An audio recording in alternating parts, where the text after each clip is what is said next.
Mga ka-PL, nang dahil lang po sa panawagan ni BP Sara kay Pangulong Bongbong Marcos na iurong o itigil ang pagbibigay ng amnestiya sa mga rebelde, tumimo po sa pag-iisip nito mga vlogger at supporter ni Tambaloslos, mga ka-PL, na ayaw di umano o tutol di umano ang mga Duterte maging si pangalawang Pangulong Inday Sara sa kapayapaan sa bansa. Parang baliktad yata. Pabulaanan po natin, mga ka-PL, etong mga sinasabi ng mga vlogger at mga supporter ni Tambakol na ayaw di umano o tutol di umano sa kapayapaan sa bansa si BP Sara maging si dating Pangulong Rodrigo Roa Duterte. May sinulat po ako para hindi ko po makalimutan. Ito po ang magsisilbing referensya ko, mga ka-PL. Pero bago po natin simulan, makikisuyo muna sa mga hindi pa po nakasubscribe. Baka naman po, at pakiclick na rin ang notification bell para updated sa lahat ng upload, at huwag niyo pong kalimutan palike na rin sa video. Maraming salamat. Makikisuyo lang po.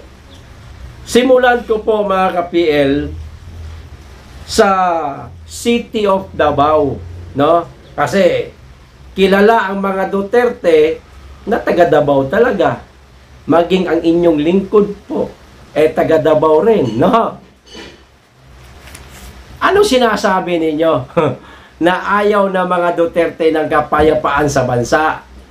Ito, una, sa Davao, makikita ho natin ang sangkaterbang checkpoint.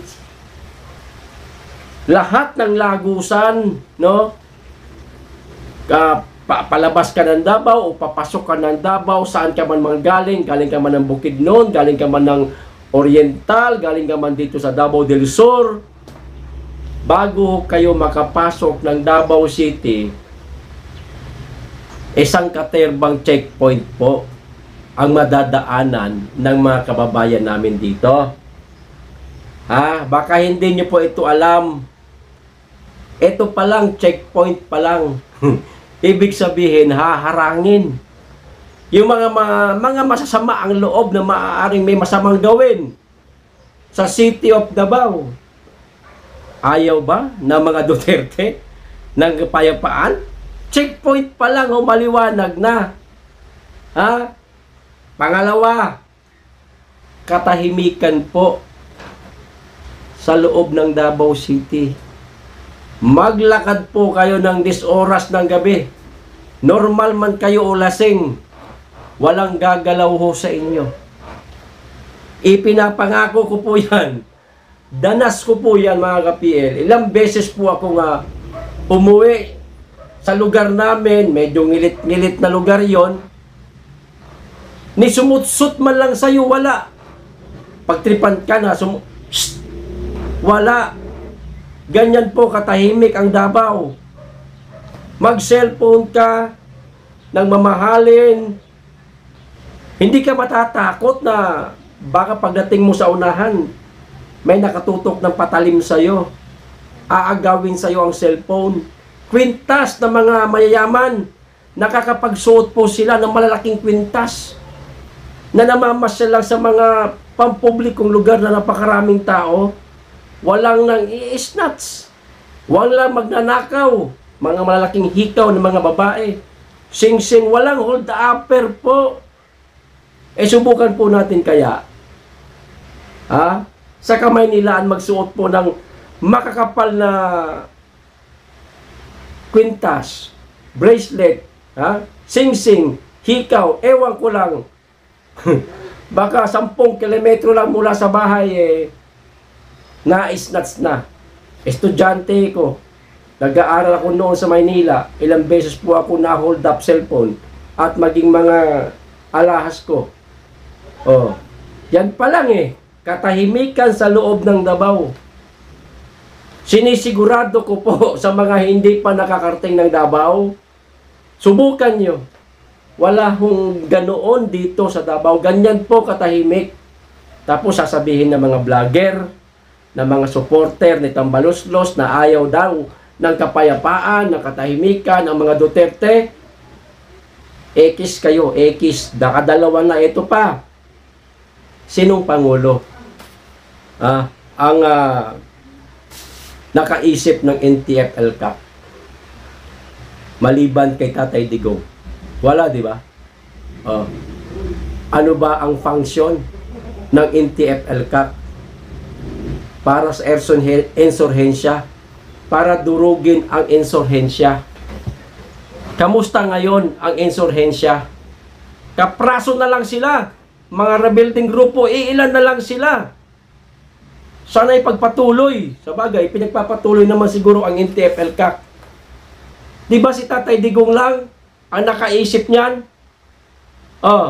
Tapos sasabihin ninyo, ayaw ng kapayapaan, ng katahimikan ang mga Duterte. Anak ng patola naman talaga.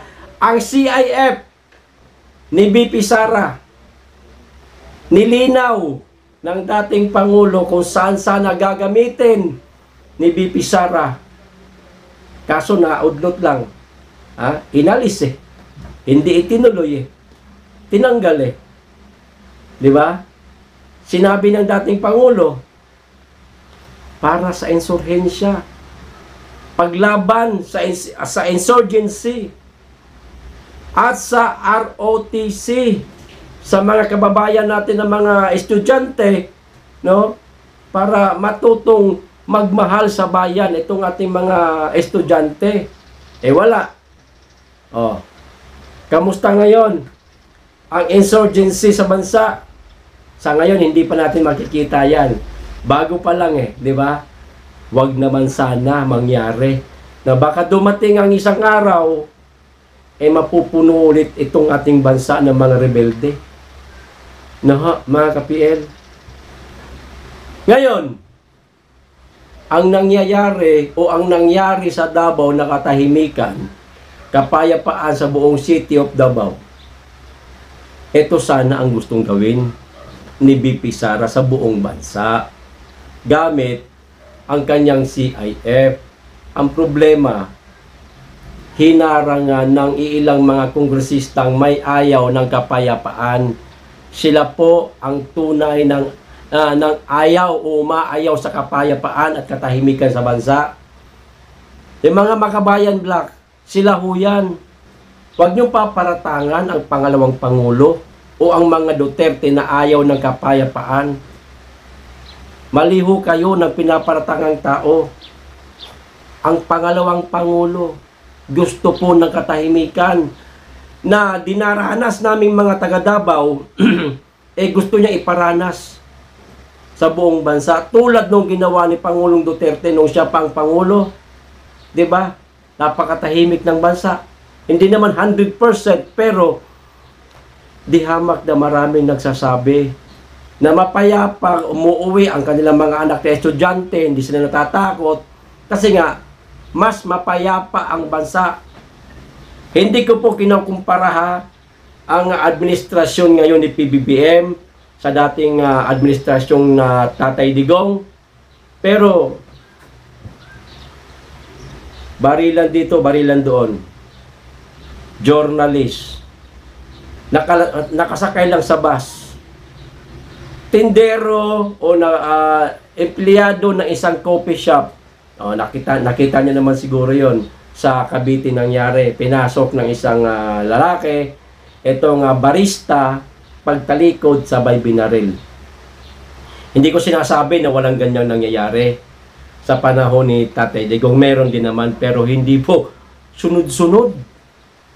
Grabe ho, mga ka-PL, at hindi ko po pinaparatangan ang administrasyon ni PBBM na mahina. Hindi ko rin kinukumpara, pero nakikita ho natin sa mga balita. Ang tanong ito, sino ang nakadikit ngayon sa Makabayan Black? Ah, si Inday Sara ba? Ah, sino ang nakadikit ngayon sa tatlong Makabayan Black? Hindi naman siguro si Inday Sara. Sa mga nakakaalam, ha? Alam ko pong hindi na po lingid sa inyong kaalaman kung sino ang nakadikit sa Makabayan Black. Pwede nyo pong i-comment. Okay, pangalawang tanong. Sino ang kumakalaban kay BP Sara? Ha? Hindi ko sinasabing si Tambakol, ha? Sino ba ang kumakalaban kay BP Sara? Walang iba. Kundi itong mga Makabayan Black. Ewan ko lang po kung sino nag-uutos sa kanila. Wala akong sinasabi, ha, na may nag-uutos. Ewan ko nga eh. Ewan ko kung sino nag-uutos sa kanila para kalabanin si BP Sara. At bakit nagkaroon yata ng boses ang Makabayan Black sa administrasyong ito? Sa dating administrasyon ni Tatay Digong, wala namang boses yung mga yan eh. Di ba? Pangatlong tanong, kay pangapat na pala. Sino ang nag-alis o nagtanggal ng CIF ni BP Sara? Ayaw ko pong magsalita. Ayaw ko pong magsabi. Baka mamaya, bukas makalawan, nasa kongreso na tayo. Di ba mga kapilo? Kayo na lang po mag-comment. Kung mapanood man nila itong video natin, at least hindi sa akin nang galing. Mula po sa taong bayan. Eto. Pinakahuli. Pagmamalaki ko po ito. Bilang isang Dabawenyo. Pinagmamalaki ko na ang Davao City ay insurgency free. Ulitin ko, insurgency free na po ang Davao, mga ka-PL. Na yan sana ang gustong gawin ni BP Sara sa buong bansa. Tulad ng ginawa, tulad ng gagawin din sana ni Tatay Digong, kaya lang nagtapos na po yung kanyang termino. Ipagpapatuloy sana ni BP Sara, kaso wala eh.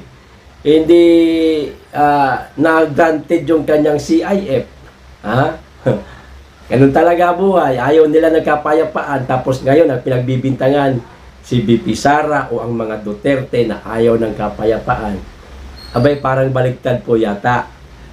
Ang Davao City, insurgency free. Pumunta po kayo sa Davao, napakatahimik. Ipinagmamalaki ko yan. Subukan nyo lang one time. Kayo mga nagsasabi na ayaw di umano ng mga Duterte ng kapayapaan sa bansa. Subukan nyo pumunta ng Davao. Chat kayo sa akin, sunduin ko pa kayo sa airport. At pupunta tayo sa pinakaliblib na lugar. Ipapakita ko po sa inyo kung gaano po katahimik ang Davao. Okay? Hanggang dito lang. Maraming salamat. Pag-iingat kayong lagi. Be blessed.